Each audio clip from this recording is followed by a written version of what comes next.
was rolled out in the country last week, with the Deputy President William Ruto and other influential people opting for the Russian vaccine. Could politics have played a part in the decision, or are Kenyans reading too much into this? KTN News' Daniel Karaoke looks into the controversy surrounding the ban of the Russian vaccine here in Kenya. The arrival of the first batch of AstraZeneca vaccine in the country was seen as a milestone promise for better days following an otherwise difficult situation in dealing with the ravages of the COVID-19 pandemic.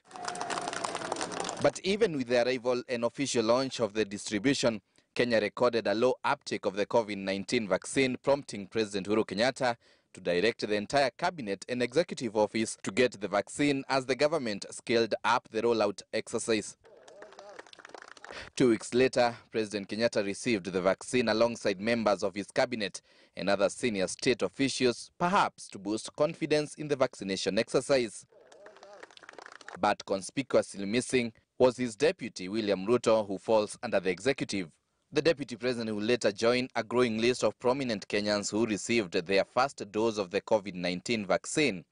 But even as Kenyatta rallied Kenyans on AstraZeneca vaccine, the second in command opted for the controversial Russian-made Sputnik vaccine, which is yet to be approved by the World Health Organization, a move that was analyzed as a growing division within the executive, even in matters of concern in the country. Other prominent Kenyans who preferred the Russian vaccine included lawyers Amhen Nasir Abdullahi and Donald Kipkorir. Government is effective today, closing the window of private sector importation, distribution, and administration of vaccines. But it is the ban by the government on the importation of the vaccine that has caused an uproar. Different quarters reading politics in the cancellation of the importations. Elgeyo Marakwet Senator Kipchumba Murkomen on his Twitter account says this is a plot to ensure the DP does not receive the second jab, but MOH has dismissed the claims. Those who took the Sputnik vaccine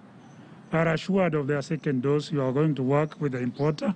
Kericho Senator Aaron Cheriot argues that the ban was as a result of publicity received by Russia's Sputnik vaccine after DP's uptake, saying the move was in anger of DP's uptake to the private vaccine. Political commentator Professor Macharia Munene says there is much that meets the eye and politics could have been in play. Macharia says, and I quote, "Whatever is going on is political. Everything done is most of the time driven by politics.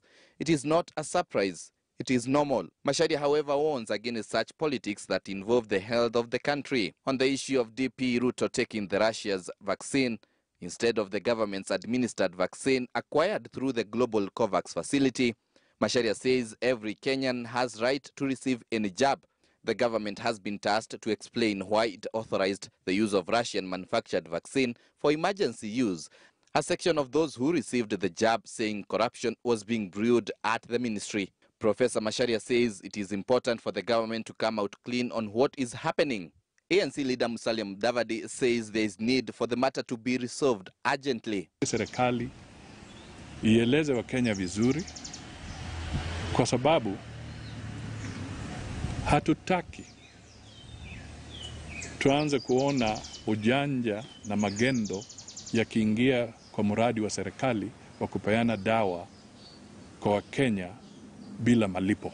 With the controversy surrounding the importation ban slowly growing up, only time will tell if this was political games being witnessed in the country or a safety move by the government to protect citizens from investors keen on taking advantage of the virus. Daniel Karaoke, KTN News. And in similar news, the principals of the One Kenya Alliance have underscored the need to accelerate the issuance of the COVID-19